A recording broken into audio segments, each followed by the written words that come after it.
Assalamualaikum warahmatullahi wabarakatuh. Jumpa lagi teman-teman Sobat Mau Aja. Saya akan mengulas sedikit tentang peringatan Hari Kesaktian Pancasila yang jatuh pada 1 Oktober ya.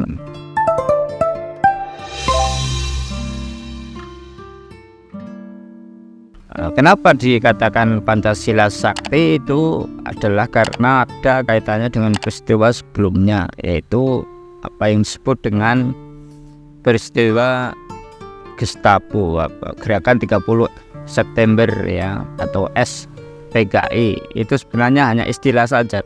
Monggo mau memakai istilah yang mana itu hanya, tapi kadang-kadang karena mungkin ya sentimen atau apa, itu kadang itu bertentangan, padahal itu hanya istilah saja.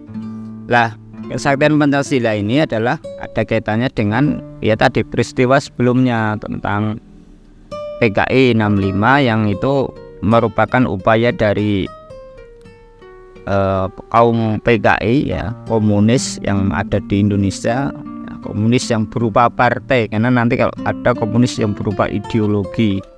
Nah, itu sampai hari ini sudah terdapat 7 versi ya. Jadi kalau teman-teman yang mungkin dulu angkatan saya SMA-nya mungkin baru menemukan berapa seri, berapa faktor atau beberapa faktor tentang siapa pelakunya.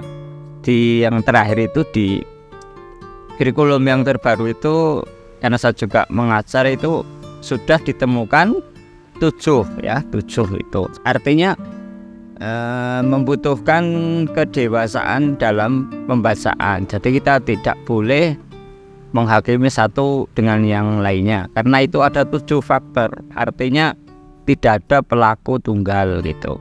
Lah, kembali itu hanya sedikit saja, nanti silakan teman-teman kalau ada pertanyaan disampaikan di kolom komentar aja tentang 7 faktor itu.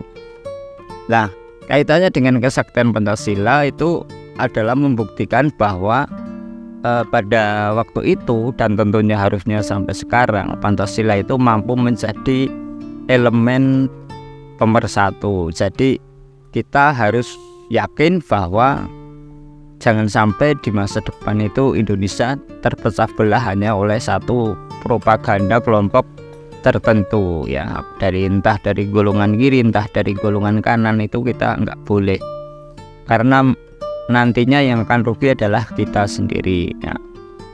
Itu kira-kira begitu. Itu semangat yang pertama atau pesan yang pertama yang disampaikan dari peristiwa kesaktian Pancasila, yaitu Pancasila Sakti. Sakti untuk apa? Untuk mempersatukan bangsa Indonesia. Yang kedua, saktinya di mana? Saktinya adalah untuk menjadi modal pembangunan. Jadi idealnya semangat pembangunan Indonesia, idealnya loh ya. Kalau prakteknya belum ya kita harus berusaha bicaranya itu sama dengan idealnya itu, yaitu menjadi semangat pembangunan. Yaitu nilai-nilainya harus kita terapkan dalam kehidupan kita sebagai individu, sebagai masyarakat, maupun sebagai warga negara ya. Sehingga harapannya nilai-nilai Pancasila itu tidak hanya diomongkan di lisan, hanya diseminarkan di kampus-kampus, hanya dibaca waktu upacara, tidak, tetapi menjadi laku. Kalau dalam bahasa Jawa itu namanya lelaku, menjadi sebuah perilaku. Sehingga nanti harapannya nilai-nilai itu menjadi ya modal pembangunan. Misalnya bagaimana toh Pancasila itu, kalau menurut Profesor almarhum Profesor Sawi Ma'arif itu ya, keempat sila itu sudah berhasil diamalkan. Yang belum itu yang nomor 5, itu yang masih kurang di Republik Indonesia, itu yang nomor 5, yaitu keadilan sosial. Kita mungkin sudah bertuhan, sudah agak beradab, sudah agak bersatu, kita sudah pemilu bolak-balik, tetapi yang kelima itu loh yang belum begitu maksimal kita amalkan, yaitu keadilan sosial bagi seluruh rakyat Indonesia.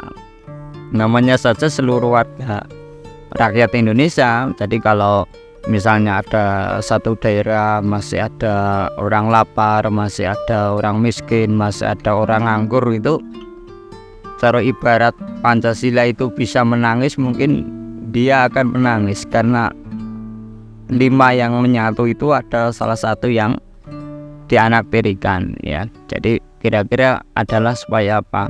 Agar supaya kita ingat bahwa tadi Pancasila sebagai modal dan arah pembangunan.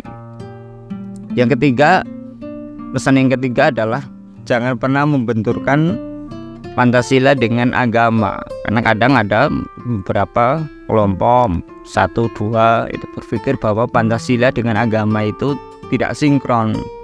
Tidak juga. Kalau nanti teman-teman membaca sejarah lagi, Pancasila itu kan juga lahir dari apa yang disebut dengan Piagam Jakarta. Lah, Piagam Jakarta itu dulu juga sudah diperdebatkan oleh kelompok-kelompok, misalnya kelompok Islam, kelompok nasionalis dan seterusnya. Tapi pada akhirnya kelompok Islam khususnya yang waktu itu sebenarnya ingin membentuk negara Islam itu legowo bahwa Pancasila itu adalah milik kita bersama, yang itu cocok untuk karakteristik kita sebagai sebuah bangsa. Toh spiritnya sama ya toh.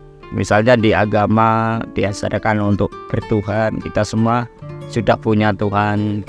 Di agama kita disuruh bersatu, kita sudah bersatu.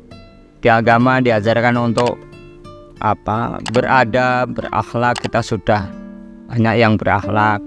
Kita disuruh bermusyawarah, itu di agama. Di Pancasila juga ada sila keempat.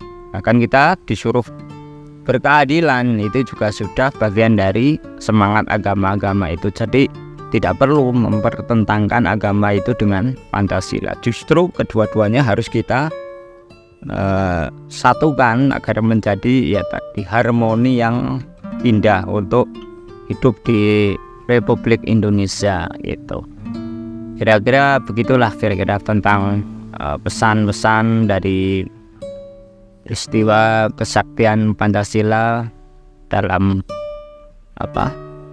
nuansa tahun ini. Semoga bermanfaat dan tetap semangat. Assalamualaikum warahmatullahi wabarakatuh.